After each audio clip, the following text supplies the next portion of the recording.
नमस्कार। मैं doctor Savitri Kumari, assistant professor Hindi विभाग, SS memorial college Ranchi, MA sem four के विद्यार्थियों के लिए झारखंड पर केंद्रित हिंदी लेखन के तहत रणेंद्र के उपन्यास ग्लोबल गांव के देवता की चर्चा करूंगी। रणेंद्र के अब तक 2 महत्वपूर्ण उपन्यास चर्चित और प्रशंसित हो चुके हैं। ग्लोबल गांव का देवता असुर आदिम आदिवासियों को केंद्र में रखकर लिखा गया है और गायब होता देश मुंडा दिसुम के गायब होने की पीड़ा को दर्शाता है। भूमंडलीकरण के दौर में ये दोनों उपन्यास समय से सार्थक संवाद करते हैं और आदिवासियों के जीवन, संघर्ष, संस्कृति, समस्याओं को खुलकर सामने रखते हैं। ग्लोबल गांव का देवता यह उपन्यास 2006 में प्रकाशित हुआ था। गायब होता देश का प्रकाशन 2014 में हुआ था। रणेंद्र ने पंचायती राज हाशिए से हुकूमत तक का संपादन भी किया है और झारखंड एनसाइक्लोपीडिया के 4 खंडों का संपादन किया है। रात बाकी एवं अन्य कहानियां उनका कहानी संग्रह है जो 2010 में प्रकाशित हुआ है। थोड़ा सा स्त्री होना चाहता हूं इनका काव्य संग्रह है जो 2010 में प्रकाशित हुआ है। 56 छुरी और 72 पेंच इनके कहानी संग्रह का नाम है जो इसी वर्ष 2020 में प्रकाशित हुआ है। इनका अगला उपन्यास है गूंगी रुलाई का कोरस जो जल्दी ही प्रकाशित होगा। रणेंद्र वर्ष 1988 में राज्य प्रशासनिक सेवा में आए और उसके बाद इनकी प्रोन्नति हुई भारतीय प्रशासनिक सेवा में। फरवरी 2020 में इन्हें सेवानिवृत्ति मिली है। फिलहाल ये रामदयाल मुंडा शोध संस्थान में निदेशक का कार्यभार सेवा विस्तार के तहत संभाल रहे हैं।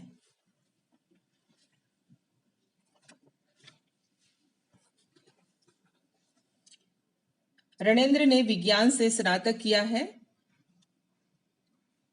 नौकरी के सिलसिले में उन्हें चेरो, खरवार, मुंडा, उरांव, नगेसिया, बिरहोड़, असुर, बिरजिया आदि अनेक आदिवासी समुदायों के बीच रहने, घूमने फिरने और उनके दुख सुख में शामिल होने का अवसर प्राप्त हुआ। उन्होंने उनकी विशिष्ट संस्कृति समाज पर विश्वकृत अर्थव्यवस्था के प्रभावों का गंभीरता से अध्ययन किया है और इन्होंने एक पत्रिका कांची का भी संपादन किया है। उनकी कहानी रात बाकी को कथादेश पत्रिका की अखिल भारतीय प्रतियोगिता 2005 में प्रथम स्थान प्राप्त हुआ है। उनका पहला उपन्यास ग्लोबल गांव के देवता है जो चर्चित और प्रशंसित हुआ है। आदिम आदिवासी असुर जीवन संघर्ष का दस्तावेज है ग्लोबल गांव के देवता। यह ग्लोबलाइजेशन या भूमंडलीकरण क्या है? भूमंडलीकरण संसार को बाजार में बदल देने वाली प्रक्रिया है।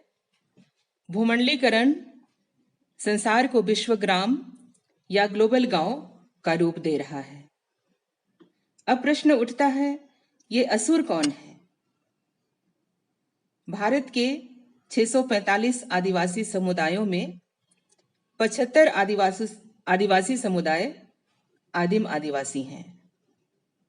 झारखंड में 32 आदिवासी समुदाय हैं, जिनमें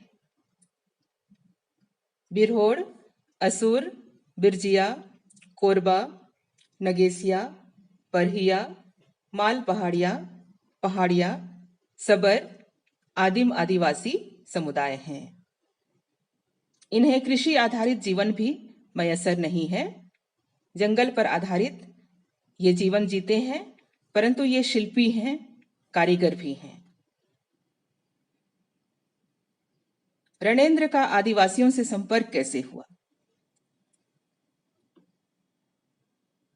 वे कैसे आदिवासियों के संपर्क में आए? वस्तुतः वे आदिवासी समुदायों के बीच में भी रहे हैं। उन्होंने स्वीकार किया है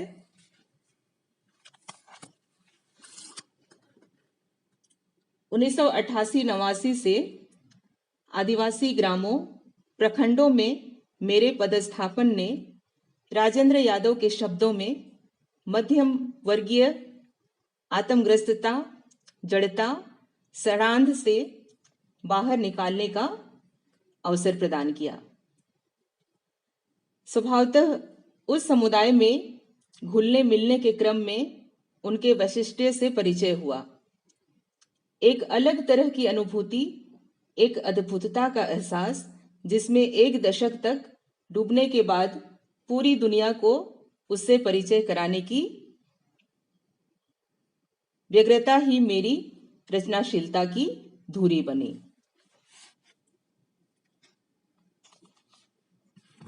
हिंदी के प्रमुख आलोचक हैं मैनेजर पांडे। उन्होंने ग्लोबल गांव के देवता पर बहुत अच्छी समीक्षा लिखी है। वे लिखते हैं, जो लोग समाज में पराधीन और दमन के शिकार होते हैं, उनकी आवाज इतिहास में बहुत कम सुनाई देती है।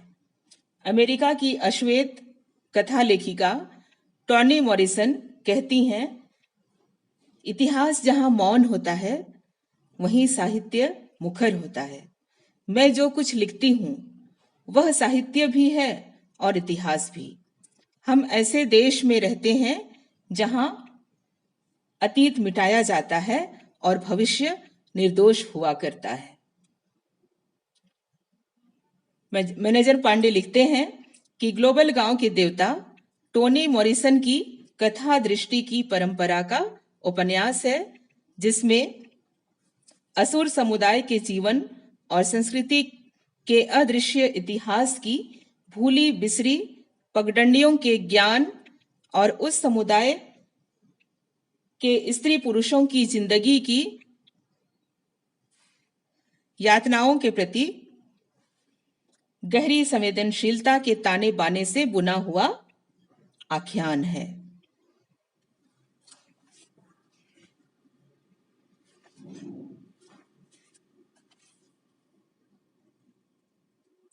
रणेंद्र अपने उपन्यास ग्लोबल गांव के देवता में रुमझुम असुर के माध्यम से उन सारे मिथकों की पोल खोलते हैं जिन्हें आदिवासियों के खिलाफ गढ़ा गया है। रुमझुम असुर ने संस्कृत में ऑनर्स किया है और वे उन सारी स्थितियों परिस्थितियों को समझते हैं, अपने समुदाय को समझते हैं, अपने असुर होने पर उन्हें गर्व भी है। वे कहते हैं, हम असुर लोग मोटी 3 भागों में बटे हैं, बीर असुर, अगरिया असुर और बिरजिया असुर। हालांकि बीर यहाँ बहादुर के सेंस में नहीं आया, बल्कि जंगल के अर्थ में आया है। लेकिन प्राचीन असरिया बेबीलोन सभ्यता में असुर का अर्थ बलवान पुरुष ही होता है। अपने यहाँ भी सायन आचार्य असुरों को बलवान, प्रज्ञावान और शत्रुओं का नाश करने वाला और प्राणदाता पुकारते हैं। ऋग्वेद के प्रारंभ के लगभग 150 श्लोकों में असुर देवताओं के रूप में हैं। मित्र, वरुण, अग्नि, रुद्र सभी असुर ही पुकारे जा रहे हैं। बाद में यह अर्थ बदलने लगता है और असुर दानों के रूप में पुकारे जाने लगते हैं। ग्लोबल गांव के देवता एक ऐसा उपन्यास है जिसमें भारत के विशेष रूप से झारखंड के असुर आदिवासी समुदाय का अपने अस्तित्व, आत्मसम्मान और अस्मिता की रक्षा के लिए लंबे संघर्ष और निरंतर मिटते जाने की प्रक्रिया का संवेदनशील चित्रण है। रुमझुम इस उपन्यास में बहुत ही गहराई से अपनी बातों को रखते हैं। उनका मानना था कि हमारी जाति विनाश की एक झलक मात्र है सिंगबोंगा की कहानी। हम वैदिक काल के सप्त सिंधु के इलाके से लगातार पीछे हटते हुए आजमगढ़, शाहाबाद, आरा, गया, राजगीर से होते इस वन प्रांतर कीकट, पौंडरिक, कोकराह या चुटिया नागपुर पहुंचे। 1000 सालों में कितने इंद्रों, कितने पांडवों, कितने सिंगबोंगा ने कितनी बार हमारा विनाश किया, कितने गढ़ ध्वस्त किए, उसकी कोई गणना किसी इतिहास में दर्ज नहीं है। केवल लोक कथाओं और मिथकों में हम जिंदा हैं। मैनेजर पांडे लिखते हैं कि प्रभुत्वशाली सत्ताएं जिनका विनाश करना चाहती हैं, उनका पहले दानवीकरण करती हैं, फिर उन पर हमला करती हैं और बाद में उनकी जमीन तथा जीवन पर कब्जा करती हैं। भारत में यह प्रक्रिया वैदिक काल से लेकर आज तक चली आ रही है। दानवीकरण की प्रक्रिया से जुड़ी हुई है मिथकीकरण की प्रक्रिया। मिथकीकरण की प्रक्रिया में कल्पना की मदद से यथार्थ को अयथार्थ बनाया जाता है और इतिहास को रहस्यमय। इस छल योजना के सहारे विरोधियों के अस्तित्व की अनिवार्यता को अस्वीकार करना आसान हो जाता है। दानवीकरण और मिथकीकरण की प्रक्रिया उन बौद्धिक साम्राज्यवाद का हिस्सा है जो भौतिक साम्राज्यवाद के आगे आगे चलता है। उपन्यास की कथा के केंद्र में है झारखंड का पठारी इलाका, विशेषकर वह इलाका जिधर असुर आदिवासी समुदाय, कोरबा और नगेसिया इत्यादि रहते हैं। उपन्यास में लेखक नैरेटर के रूप में है। उसकी बहाली स्कूल में होती है विज्ञान शिक्षक के रूप में, उसी इलाके में जहां बॉक्साइट की खदानें हैं और असुर जहां रहते हैं। सरकार द्वारा कंपनियों की मदद से बॉक्साइट खोदकर निकालने और उसे बाहर भेजने का काम लगातार जारी है। लेखक की पोस्टिंग आदिवासी लड़कियों के लिए खोले गए आवासीय विद्यालय में होती है, लेकिन जब लेखक उस विद्यालय में जाते हैं तो देखते हैं कि आदिवासी लड़कियों की सिर्फ 10% संख्या वहां है और व्यवस्था के नाम पर कुछ भी नहीं। उपन्यास की मूल समस्या आदिवासी इलाकों में लगातार बॉक्साइट के खोदे जाने से जुड़ी हुई है। उपन्यासकार रणेंद्र अमेरिका के रेड इंडियन और अंग्रेजों के बीच हुए संघर्ष की याद दिलाते हैं। उनके क्षतिग्रस्त जहाज को अमेरिका के मूल निवासी रेड इंडियन बचाते हैं, परंतु अंग्रेज क्या करते हैं? उनका कत्ल करते हैं, उनका सफाया करते हैं और अंततः उन पर शासन भी करते हैं। रणेंद्र ने इस उपन्यास में कई तरह के प्रश्न उठाया है। वह क्या था जिसके कारण एक समुदाय बहुसंख्यक समुदाय के लिए अन्य में तब्दील हो गया? हमसे अलग, अन्य, एक शत्रु। चूंकि उनके जीवन यापन का तरीका हमसे भिन्न था, इसलिए वह हत्या के योग्य, गालियां देने के योग्य कैसे हो गया? आग की खोज, धातुओं की खोज, धातु पिघलाने की कला किन्हीं को इतनी बुरी क्यों लगी कि इस कारीगर जाति को बार बार आक्रमणों में नष्ट होने और पीछे हटने के लिए मजबूर होना पड़ा। रणेंद्र को प्राचीन अमेरिका के इंका, माया, एज़टेक और सैकड़ों अन्य रेड इंडियंस की याद आती है, जो असुरों के समान ही खदेड़ दिए गए और मार दिए गए। वे कई जायज सवाल उठाते हैं।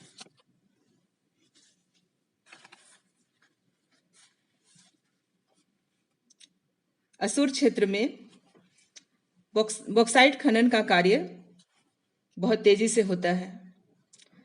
हालांकि बॉक्साइट का भंडार दूसरे क्षेत्रों में भी है, लेकिन ऊंची जाति और ऊंचे रसूख वाले लोगों के क्षेत्र पर खनन का कार्य उतना जोर शोर से नहीं होता। कारण स्पष्ट है, ऐसे लोगों की पहुंच शासन के भीतर भी है और उधर खनन होता भी है तो उन्हें मोटा मुआवजा मिलता है और उनके पुनर्वास की ठोस योजनाएं चलाई जाती हैं। इस उपन्यास में रुमझुम और नैरेटर के बीच की बातचीत कई सारे सवालों को पाठकों के सामने लाती है। खनन कंपनियों, प्रशासन और सत्ता के विरुद्ध आदिवासियों के प्रतिरोध को दबाने के लिए कई तरह के तरीके आजमाए जाते हैं। उन्हें बहला फुसलाकर जमीन हथियाने, सस्ते दामों में जमीन लेने के तौर तरीके ग्लोबल गांव के देवता के प्रतिनिधियों द्वारा आजमाए जाते हैं। लेकिन जैसे ही सत्ता तंत्र को चुनौती मिलने लगती है, आंदोलन, धरने, प्रदर्शन होने लगते हैं, वैसे ही तमाम साजिशों और झूठे मामलों में गिरफ्तारी और कठोर मानसिक शारीरिक यातनाओं का दौर शुरू होता है। धरना प्रदर्शन यदि थोड़ा भी बेकाबू हो जाए तो पुलिस को फायरिंग करने का मौका मिल जाता है और पूरे विद्रोह को कुचलने का अवसर प्राप्त हो जाता है। इस स्थिति में सोमा, बालचन, डॉक्टर राजकुमार और लालचंदा सभी गुजरते हैं। उपन्यास में जब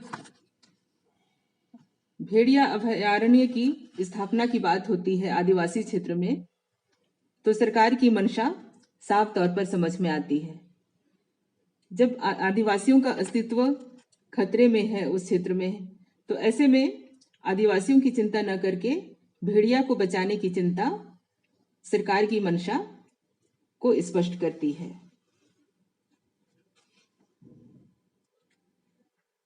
त्रासदी की इंतहा तो तब होती है जब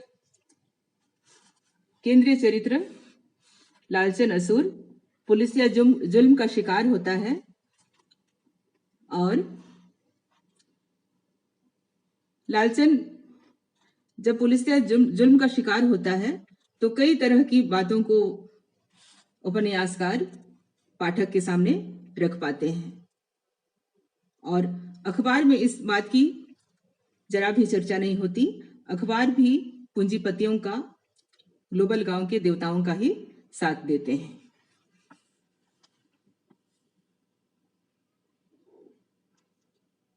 मक्का, महुआ और कंद खाकर, बहुत कठोर श्रम करके आदिवासी समुदाय, वे आदिम आदिवासी समुदाय पहाड़ की जिंदगी, कठिन जिंदगी जीते हैं और उसी समय फिर लालचन के चाचा की जमीन के लिए गोनू सिंह के द्वारा हत्या होती है।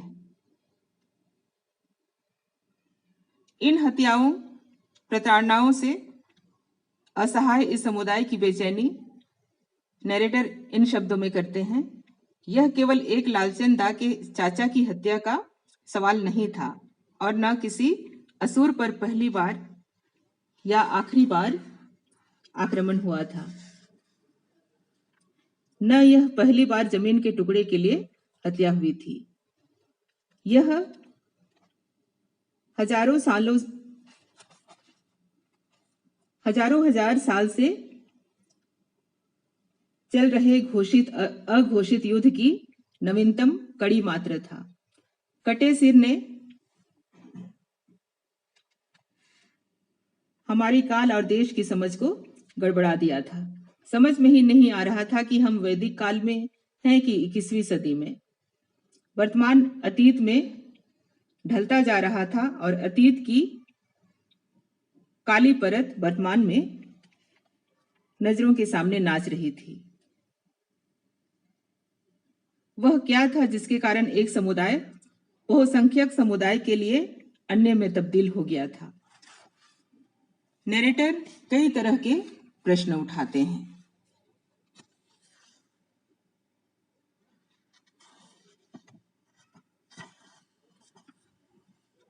त्रासदी की इंतहा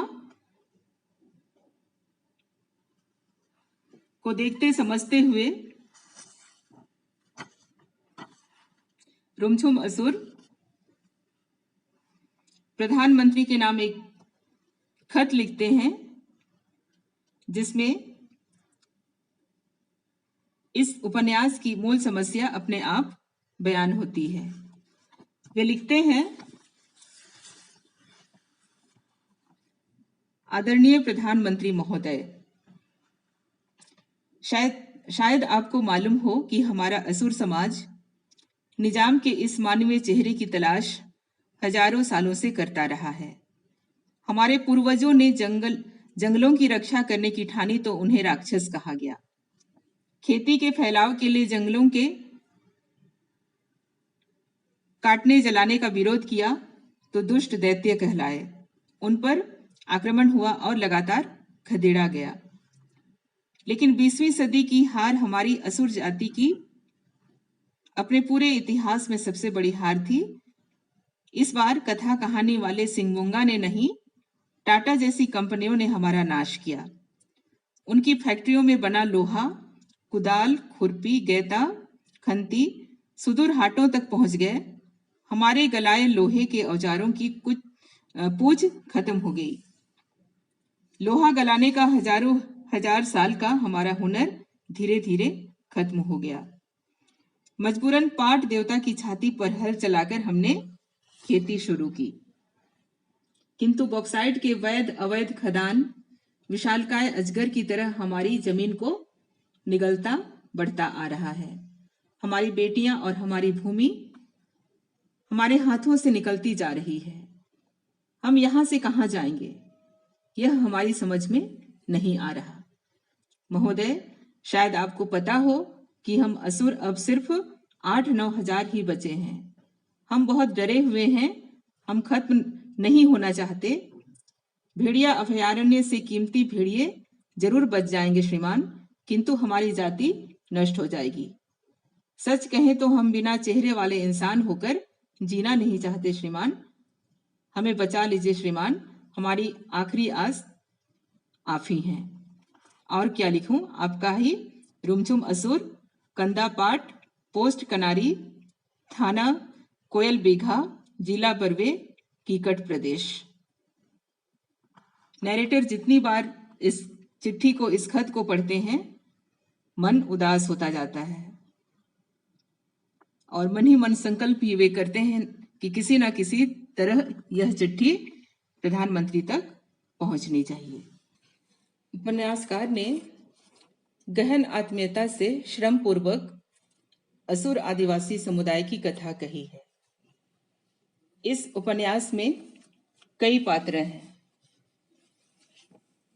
वस्तुतः आदिवासी समाज में व्यक्ति नहीं समुदाय प्रमुख होते हैं। व्यक्ति केंद्रित घटना केंद्रित उपन्यास नहीं होने के पीछे के कारण को समझना आवश्यक है। आदिवासी जीवन मूल्य में आदिवासी जीवन दर्शन में व्यष्टि नहीं समष्टि प्रमुख स्थान रखता है। इस उपन्यास में लालचन असुर के इर्द गिर्द रुमझुम असुर, बुधनी असुर, बालचन असुर, मेलन असुर, इतवारी असुर, गंदूर असुर, सोमा असुर, इतवा असुर, भीखा असुर और सुनील असुर के माध्यम से कथा कही गई है और इनके माध्यम से ऐसे चरित्र प्रस्तुत किए गए हैं जो अपने समुदाय का प्रतिनिधित्व तो करते ही हैं, संघर्ष के भी साथी हैं। डॉक्टर राजकुमार एवं नैरेटर इन असुरों के पक्ष में है। शोषक वर्ग के अंतर्गत वेदांग और टाटा कंपनी, गोनू सिंह, उनका भतीजा बीरेंद्र सिंह, अंसारी ठेकेदार, दलाल रामचंद और किशन कन्हैया पांडे, जो ग्लोबल गांव के देवता के एक नामी भक्त शिंडाल्को कंपनी के सखवा पार्ट के मैनेजर थे। इस उपन्यास में रणेंद्र ने स्त्री पात्रों पर बहुत महत्वपूर्ण ढंग से काम किया है। जो आदिवासी जीवन संस्कृति की समझ रखते हैं उन्हें फूलो झानो सिंगी दई की परंपरा ज्ञात होगी। आदिवासी महिलाएं जागरूक होती हैं और इसीलिए वे हर संघर्ष में अगुवा होती हैं, नेत्री होती हैं। वे लिखते हैं, महिलाएं इस समाज में सियानी कहलाती थी, जनानी नहीं। जननी शब्द कहीं ना कहीं केवल जन्म देने की प्रक्रिया तक उन्हें संकुचित करता, जबकि सियानी शब्द उनकी विशेष समझदारी, सयानेपन की ओर इंगित करता महसूस होता। सियानी मन महिला लोगों को यह पता रहता था कि घर लिपने वाली काली, पीली और सफेद मिट्टियां कहाँ मिलती हैं, किस टाड़ में, किस दोन में। रणेंद्र ने स्त्री पात्र ललिता के माध्यम से कई महत्वपूर्ण सवाल उठाए हैं। जब रुमझुम शराब का आदी होता है ऑफिस के तनाव के कारण, तब ललिता सामने आती है और कथा आगे बढ़ती है। ललिता जैसी जो संघर्षशील महिलाएं हैं वे देश के दूसरे राज्यों में भी हैं। लेखक ने उनका वर्णन किया है, जैसे केरल की सी.के. जानू, झारखंड की दयामणि बारला, महाराष्ट्र की सुरेखा दलवी, उसी तरह छिंदवाड़ा की गोंड महिला।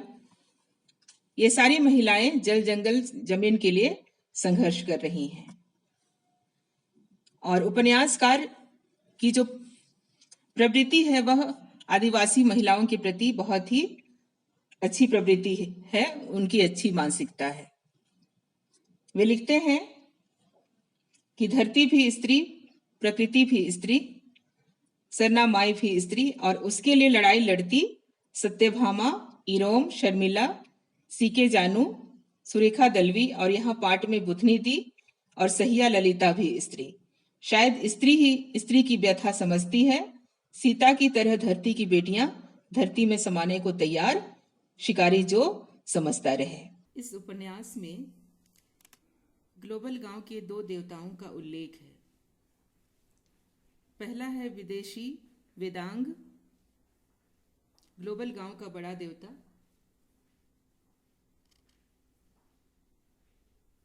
कंपनी विदेशी है पर नाम देशी।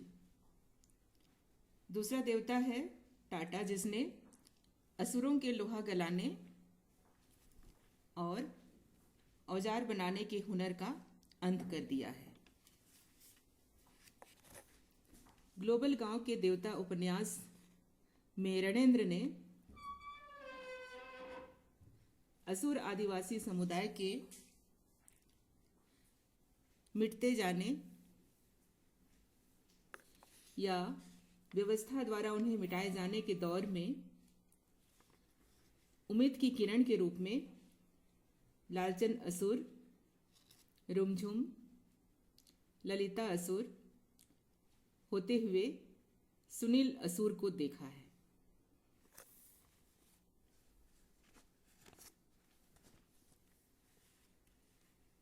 इस उपन्यास में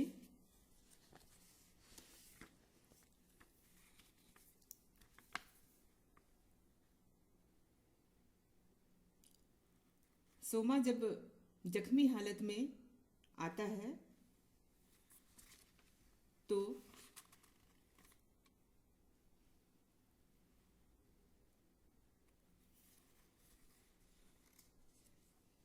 जो दूसरे असुर हैं वे चुप नहीं बैठते हैं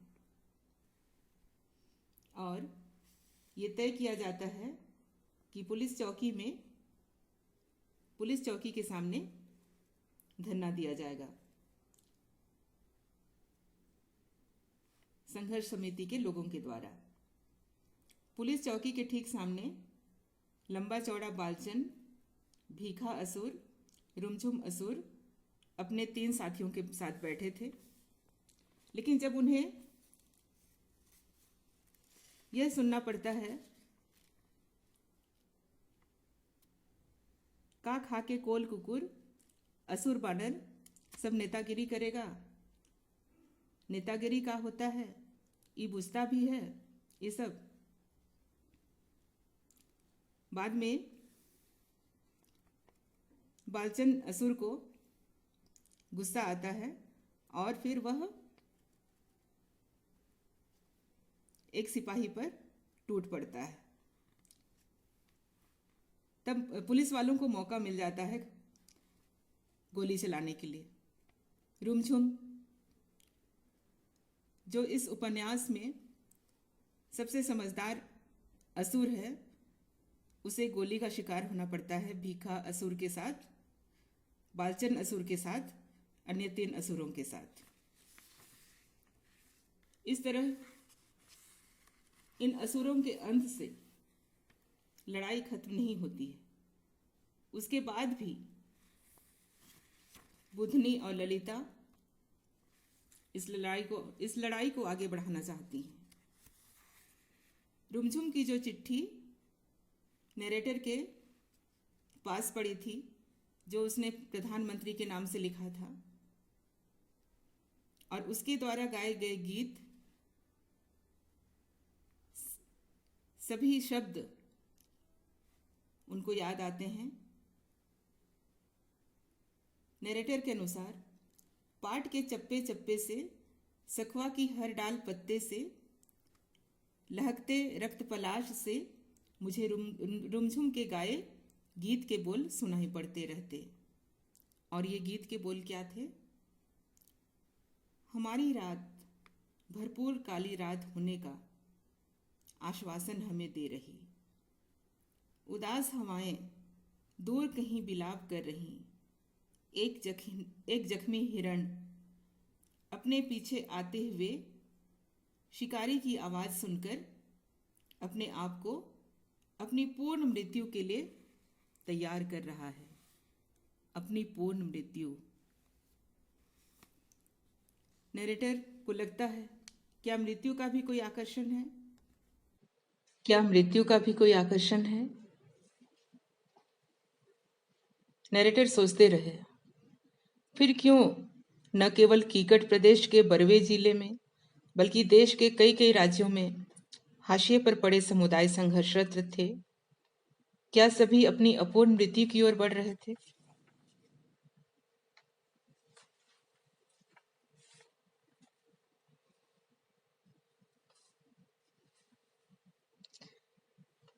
ललिता असुर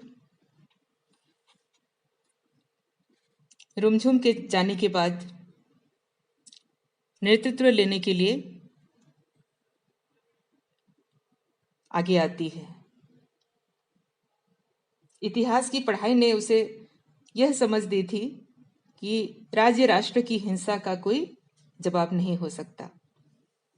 राज्य राष्ट्र अपने को सुरक्षित रखने के लिए इंसानों को इंसानों के द्वारा ही नाश करवाता है। बाजाप्ता इसके लिए अरबों खरबों रुपये के बजट बनते हैं।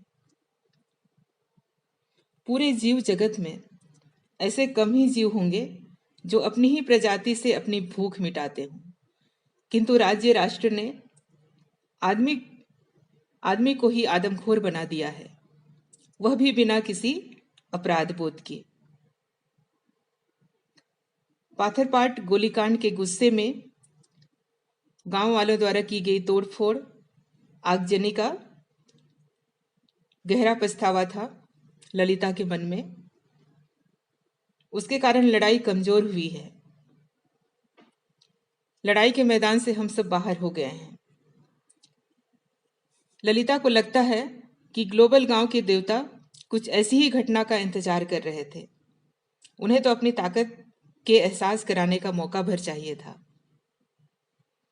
गलती से हमने उन्हें ये मौका दे दिया।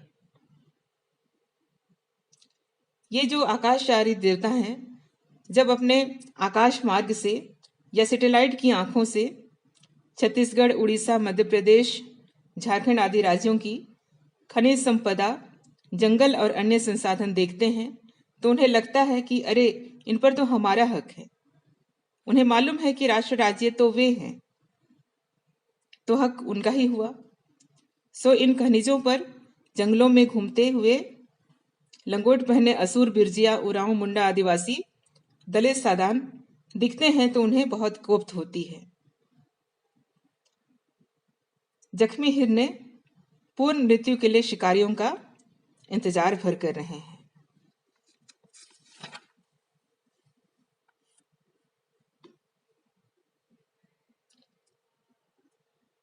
बाद में ललिता और बुधनी साथियों के साथ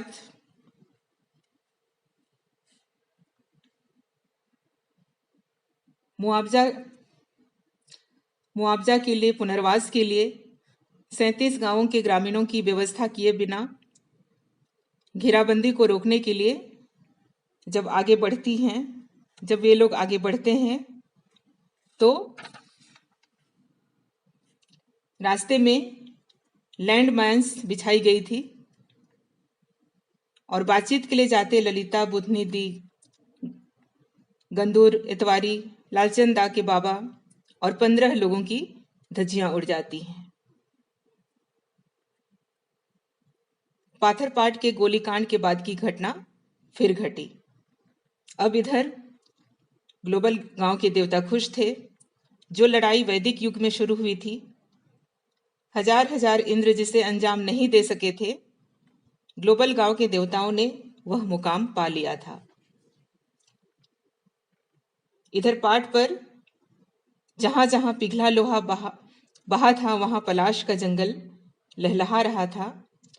टहटह लाल पलाश से तेज धार आती, पिघले बहते लोहे की तेज धार जैसी। लेकिन क्या ये संघर्ष का अंत था? नहीं। राजधानी की यूनिवर्सिटी हॉस्टल से सुनील असुर अपने साथियों के साथ कोयल बीघा पाट के लिए निकल रहा था। लड़ाई की बागडोर अब उसे संभालनी थी। इस उपन्यास के अंत में सुनील असुर अपने साथियों के साथ कोयल बीघा पाट वापस जाते हैं और लड़ाई की बागडोर अपने हाथों में लेते हैं। वस्तुतः अस्मिता और अस्तित्व के लिए जो लड़ाई लड़ी जाती है, उसमें एक पीढ़ी नेतृत्व लेती है, फिर उसके बाद वाली पीढ़ी को वह नेतृत्व लेनी पड़ती है। इस उपन्यास में जो कथा वस्तु है, वह कथा वस्तु पाठक तक पहुंचती है। उपन्यास की उचित लंबाई है, अनावश्यक विस्तार से बचा गया है। इस उपन्यास की सफलता इससे भी आंकी जानी चाहिए कि यह अपने कालखंड को, यानी भूमंडलोत्तर समय को सामने लाती है। उपन्यास में जो घटनाएं घटती हैं, वे सिलसिलेवार ढंग से आई हैं। कथा उपकथा का आपस में जुड़ाव है। व्यर्थ की कोई भी उपकथा या घटना नहीं जोड़ी गई है। जिस प्रकार परजा के लेखक गोपीनाथ मोहंती आदिवासी समुदायों का अंकन विश्वसनीय और प्रामाणिक तरीके से करते रहे हैं, उसी प्रकार रणेंद्र ने भी असुर आदिवासियों के साथ दूसरे आदिवासियों का भी अंकन विश्वसनीय और प्रामाणिक तरीके से किया है। आदिवासी समाज के सामने लेखक अपने को मध्यम वर्गीय समाज और शहरी क्षेत्र के आग्रह के आरोपण से बचा लेते हैं। कथा के केंद्र में वैसे तो लालचंद असुर का परिवार है, परंतु उसके चित्रण द्वारा समूचे आदिवासी समुदायों की चिंता यहाँ साफ तौर पर दिखाई देती है। असुर आदिवासी समुदाय की विपन्नता, उनका खान पान, रहन सहन, उनका संघर्ष, ये सब तो चलता रहता है, लेकिन इसी बीच उनकी उत्सव प्रियता और प्रकृति आधारित पर्व त्योहार आनंद प्रियता उपन्यास में गहराई से विन्यस्त हैं। इस उपन्यास में असुर आदिवासी समुदाय के रीति रिवाज पर विस्तार से चर्चा की गई है। किस प्रकार वे होली से पहले सड़सी कुटासी का पूजन करते हैं। झूमर, अखड़ा, जो आदिवासी संस्कृति से जुड़े हुए हैं, सभी की चर्चा इस उपन्यास में है। अंत में रणेंद्र द्वारा लिखी गई कविता समझिए साहब को मैं पढ़ना चाहती हूँ। कैसे समझाएं साहब, ये खतियान में दर्ज जमीन के टुकड़े भर नहीं हैं। हमारे खेत हमारी भूख का विस्तार है, हमारे होने के सबूत। यहाँ की हवा में हमारे पूर्वजों की सांसें घुली हैं, उनकी देह का ताप शेष है इस पीली धूप में अब भी। सब जानते हैं साहब, विश्व विजयी हैं आपके यज्ञ के अश्व, आपकी चतुरंगनी सेना। अरज बस इतनी, यहाँ आहिस्ता रखिएगा, धरिएगा पांव। यह मिट्टी हमारे पूर्वजों की राख से बनी है। हरितिमा की गहरी जड़ों से जुड़ी है हमारी सभ्यता की जड़ें। पहाड़, नदी, पेड़ों में हमारे देवताओं का वास है। और इस साखू का क्या करेंगे जिसकी जड़ें मरती ही नहीं। हर चट्टान फुनकती हैं, हर गर्जन पर भारी है महुआ के टपकने, गुलेची के खिलने और धान में दूध भरने की ध्वनियां। और आपको कैसे समझाएं साहब।